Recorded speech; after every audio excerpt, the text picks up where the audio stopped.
Hey, greetings, everyone. Lieutenant Colonel Alan West here, and welcome to the Steadfast and Loyal program. You gotta light 'em up before they burn it down. Better dig deep, put 'em in the ground. Blood on their hands, they're hellbound. Save us all. Ooh, they're gonna burn it down. Save us all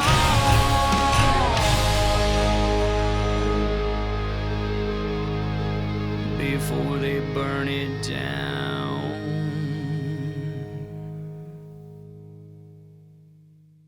Ladies and gentlemen, welcome back to the Steadfast and Loyal program. You know, living in Texas, this place just has a wealth of history. Just recently, driving down to Port Aransas, we went through Gonzales and we went through Goliad and pulled my wife over and we stopped there at La Bahia and we saw the site where Colonel James Fannin and his men were executed by the Mexicans, some 400. Now, this month is the 200th anniversary of the Texas Rangers, one of the oldest law enforcement agencies in North America. And so I couldn't think of a better person to talk to about this 200th anniversary than former Texas Ranger Joe Davis, who is a fifth generation Texan and a descendant of George Lamb, who fought and was killed at the Battle of San Jacinto for the independence of Texas. He was accepted into the DPS Academy in February of 1963, and in 1968 was promoted to agent in the DPS Intelligence Service stationed in Houston. He was appointed as a Texas Ranger on the 1st of October, 1969. He is now the past president of the former Texas Rangers Association and current president of the former Texas Rangers Foundation. And we're joined by Joe Davis right now. It's good to see you, Joe. How are you doing? Everything's going well, Alan. Just trying to fight this heat that's in Texas, but we're doing that well. We and having a great summer in Well, Fredericksburg. yes, sir. Well, stay inside, drink a lot of tea or lemonade and water, and just stay in the air conditioning. Let's talk That's right. about this month because it was 200 years ago in August of 1823 when Stephen F. Austin called forward for the first 10 Texas Rangers. You having served as a Texas Ranger, what does this mean for you? Well, Stephen F. Austin, of course, is known as the father of Texas, and he brought the first colonists into Texas in about 1821, and then, of course, 1823 saw a need to protect them, and that need was fulfilled by 10 men that he hired, became known as Rangers, and their job was to protect the settlers that he'd brought in. And little did he probably know at that time when he hired the first 10 that they'd be around for the next 200 years. And as a young man growing up, young boy growing up here in Texas and all, I've become kind of fascinated with the history of Texas and the history of the Rangers. And so growing up, I had made a commitment that one day I'd like to be a Texas Ranger. You know, the interesting thing when you think about the state of Texas, before there was the Republic of Texas, before there was the state of Texas, there were Texas Rangers. So they were there guarding something that had not yet come into its full fulfillment. So you have been the past president of the former Texas Rangers Association. And that's an organization that was founded in 1897. So it's about 125 or plus years of age. And now you're the president of the former Texas Ranger Foundation. And that's been around for over 50 years. So you're kind of a keeper of an incredible legacy. What does that mean for you to be the guardian of that Texas Ranger folklore and that legacy? Well, of course, growing up, and as I said, and then actually becoming a Texas Ranger, it's been a part of my life. Actually, I guess since I was about 14, when I first wrote that letter to Colonel Garrison, who was then chief of the Texas Rangers, inquiring about the Texas Rangers, and he sent me a badge, which I have still have, and it's hanging in my office. So they've been a part of my life, I guess, since I was 14. And being a native Texan and the background of the history of my family, it really means a lot to be able to be in a part of this great history of this state. I thank God every day that I was born in this state and was able to serve as a ranger and be a part of that history and continue to do so today. So, what are some of the events that the former Texas Ranger Foundation has planned for this 200th anniversary? And can the public come down and participate and be a part of some of these celebrations there in Fredericksburg? Yeah, we actually are having an event this weekend called Celebrate Texas that we were due to have back in March, Hmm. but because of a storm that came through, we had to cancel it. And so it's coming together this weekend. It'll begin Friday at our Texas Ranger Heritage Center with a play on Captain Bill McDonald, a Hmm. well known early Ranger who actually is responsible for coining the phrase one right, one Ranger. And Wyatt Earp, who is actually,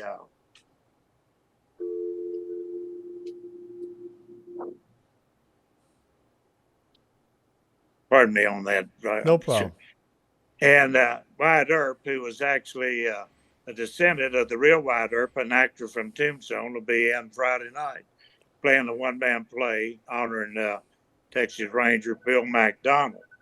So it's been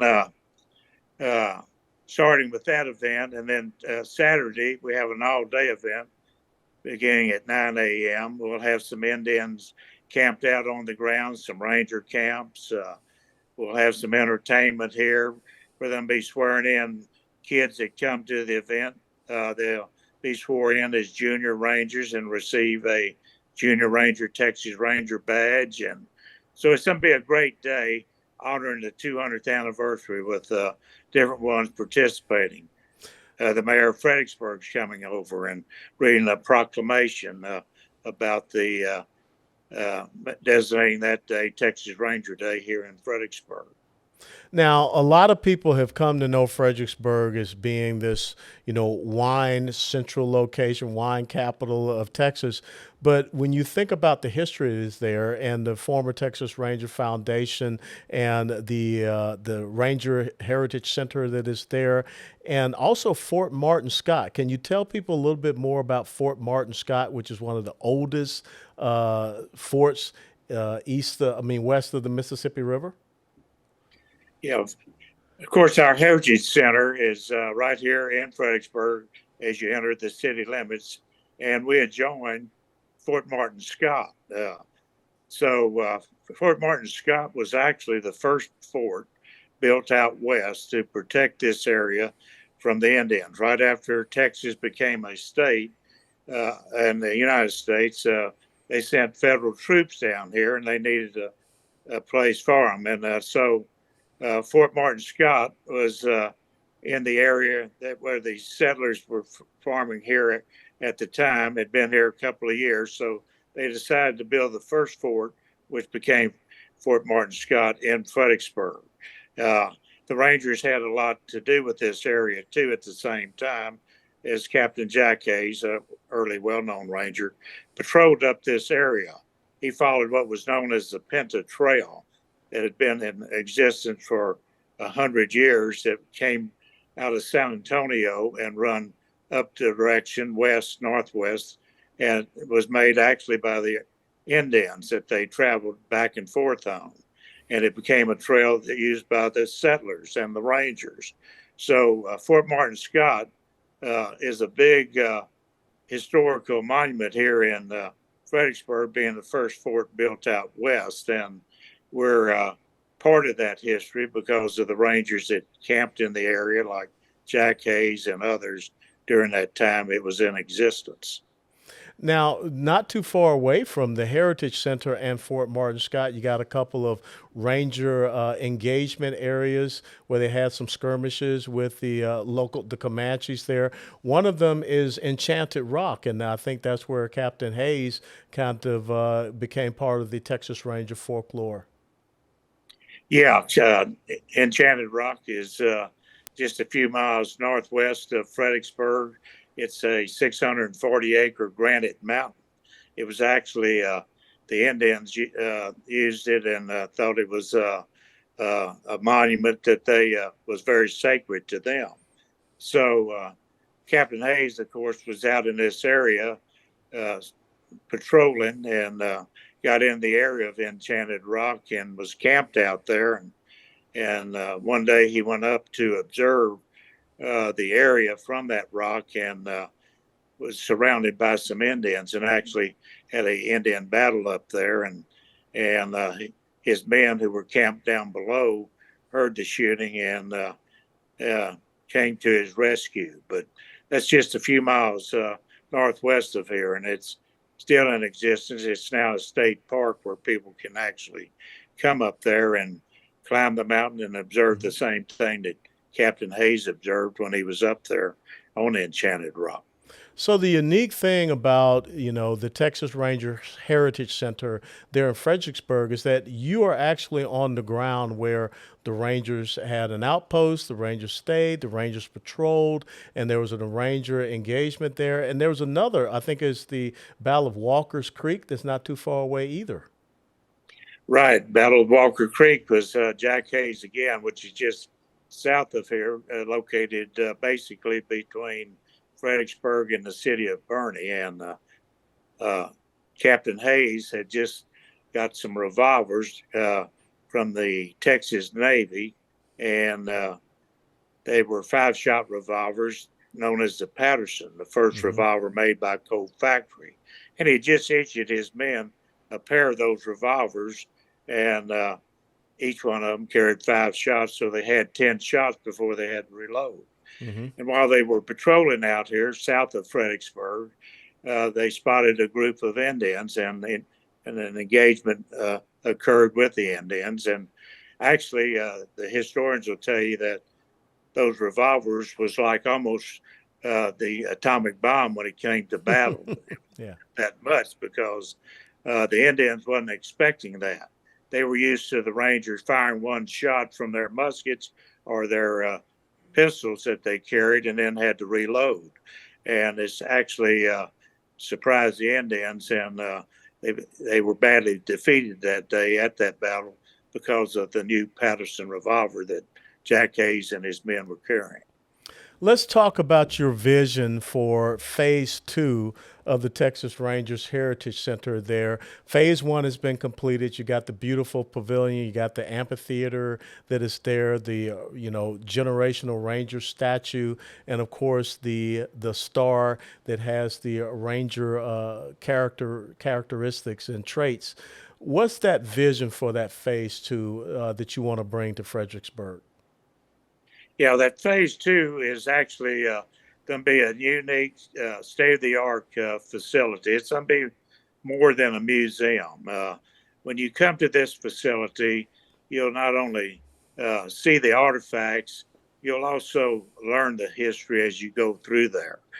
You'll actually, the museum will be divided into, as you enter a theater, and a ranger will actually come out as if he's there in person on his horse and tell you about what you're fixing to observe as you go through. There'll be 5 galleries after you leave the theater, and it'll start with actually Austin hiring the first 10 Rangers, and you'll be there as if you were actually there as it occurred. Then you'll go into gallery number 2, and you'll actually be in the city of Gonzales. This was when the Alamo was being fought, and a rider comes in to the city of Gonzales with a letter from Travis saying that he's surrounded and needing help. And in that particular gallery, you'll see a mounted ranger group from Gonzales that was just formed, And after the letter is read, the captain of that group will tell them to mount up. We need to go to the Alamo. Well, that particular group, it was the only group that made it into the Alamo. Mm-hmm. They knew when they left Gonzales they may not get out of there, and they actually lost their lives, 32 of them, in the Alamo that day. They're known now in Texas history as the Immortal 32. So that's going to be part of it. And you travel on through there, you'll as history progresses, and you'll see an outlaw named John Wesley Hardin, one of the most notorious outlaws in the state that was responsible for killing over 30 men, and the Rangers got on his trail and ended up following him all the way to Florida, where they arrested him and brought him back. And you'll actually be in the train station where he was captured and learn that part of the history. And he goes on to the modern day Ranger and what he does today, yep, and how many they are, and you'll learn the history of them. And then as you leave that area, you'll go out to what we call the Hall of Honor, where different Rangers and they're recognized in that Hall of Honor. Men like Sullivan Ross, who later in life became president of Texas A&M University. He was governor of the state of Texas. Tom Frost, who was a Ranger captain before he farmed Frost Bank in San Antonio. Men that not only were Rangers, but after their Ranger career, they got involved in Texas and built Texas what it is today and what people know about it. A lot of them serving in the Rangers, and you'll learn that as you exit that Ranger Hall of Honor, the many men that did that, as well as Rangers that served, like in my time period and afterward.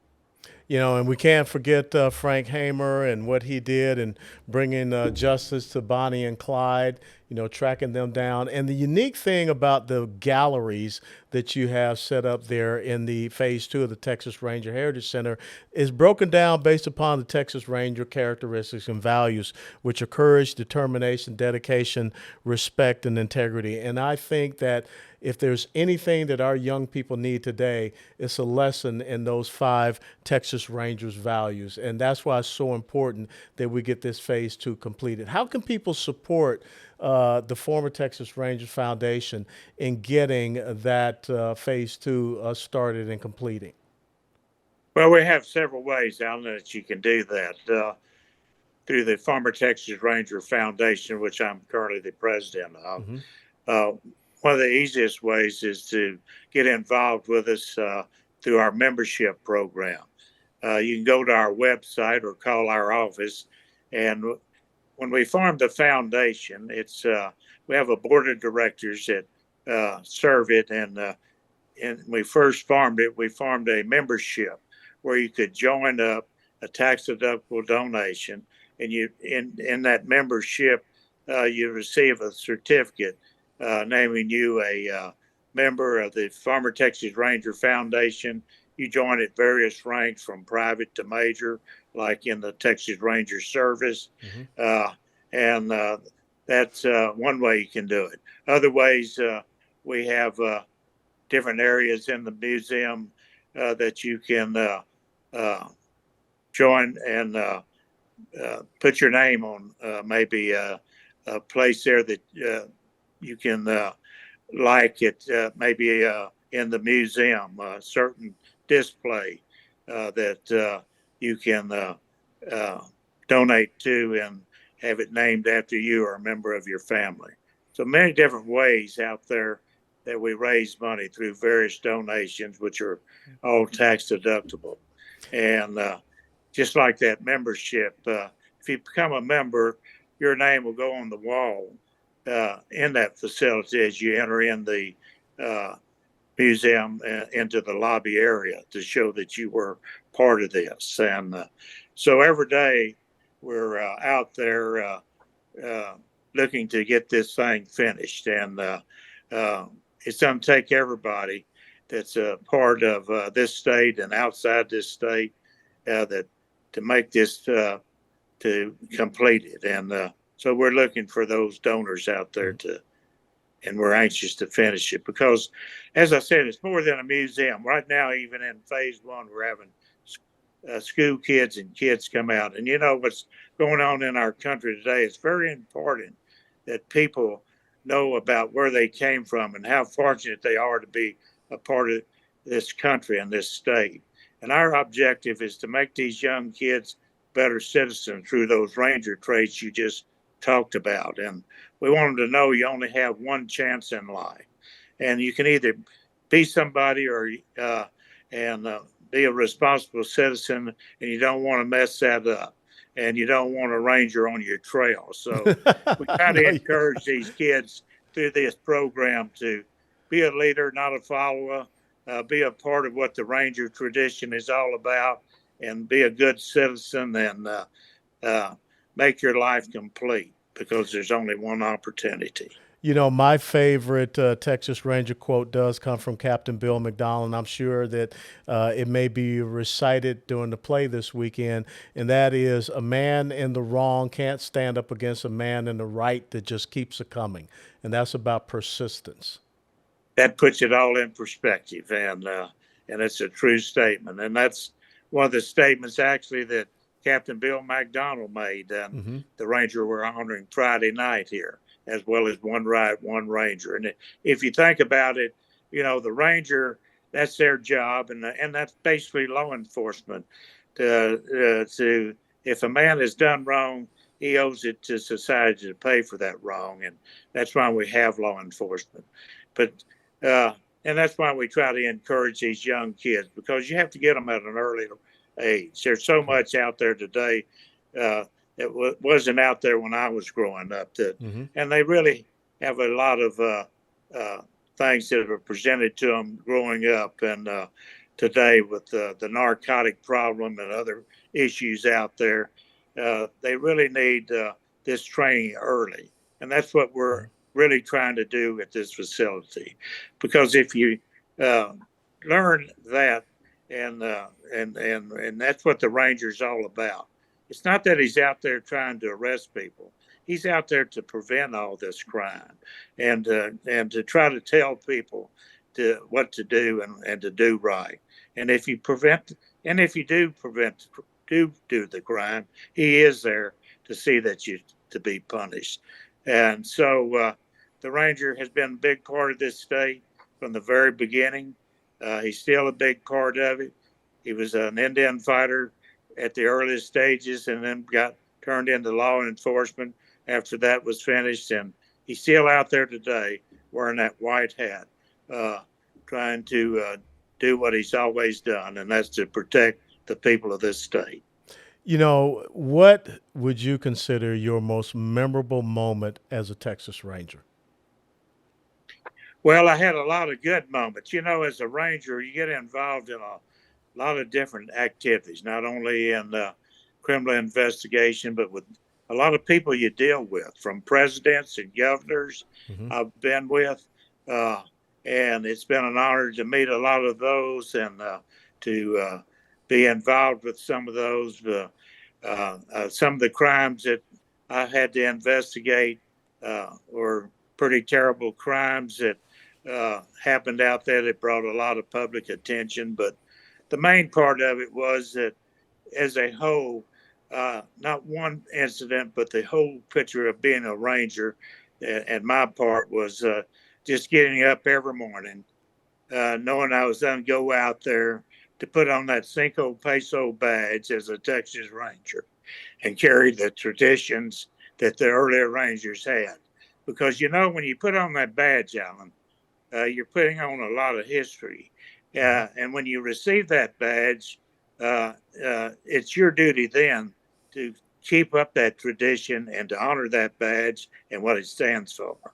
And so every day I got up, that was my intention, to not let that badge be tarnished, to go out and do the job that the ones before me did. So my whole career, to me, was what I always thought it would be as a young man growing up. And it was a great honor to wear that badge and to serve the people of this state. Protect and serve. In our final moments, tell us about the Former Texas Ranger Foundation Gala that's going to be coming up in November down in Kerrville, Texas, down in Hill Country. Yeah, that's a big one of our big fundraisers. That's how, as you said, people can really get involved with it, and it's a great event. It'll be November 3rd and 4th in Kerrville this year. It starts out on Friday night, where we honor our members and the Rangers and our volunteers, and we have some entertainment. And then Saturday night is the big night. We'll have a sit-down dinner and a live and silent auction. Then we'll have some entertainment. This year, we're going to really have some great entertainment. We're going to have George Strait's son, Bubba Strait, and Ace and the whole band that George Strait plays in. He's up, and we'll have Rangers there and our members and descendants of Rangers that be there, and it'll be a great night. And so I encourage you, if you're interested in being a part of that, go on our website. The information will be there. You can already make reservations there by calling the End of the Hills in Kerrville. And we'll be sending out invitations. And so if you want to come and you haven't been there before, be sure and call our office. Get on our invitation list and go to our website. Our website is www.trhc.org. That's TexasRangerHeritageCenter.org, or our phone number 830-990-2262. All right, November the 3rd and the 4th down in Kerrville, Texas, End of the Hills, for the former Texas Ranger Foundation Gala. Bubba Strait and his Ace and the Whole band is going to be there, and it's just a great celebration, and it'll be a great way to close out this year, which is the 200th anniversary of some incredible men and women now, the Texas Rangers. So again, please, folks, go by Fredericksburg, Texas. Drop in and see Joe Davis at the former Texas Ranger Foundation. Drop in to the Texas Rangers Heritage Center.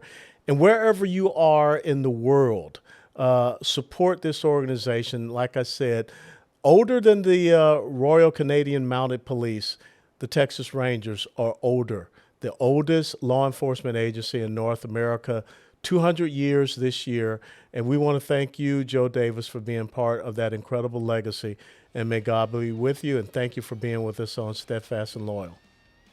Thank you, Alan, and it's been a real pleasure being with you. Always. Ladies and gentlemen, thank you so very much for joining us on this episode of Steadfast and Loyal. Very special thanks to Ranger Joe Davis, not just for what he is doing now, but for all the years of service that he has given to the great state of Texas and to the United States of America. If you like this podcast, please click that like button and share it. If you like this program, please click the like button and share it with others. And until next time, steadfast and loyal. Before they burn it down.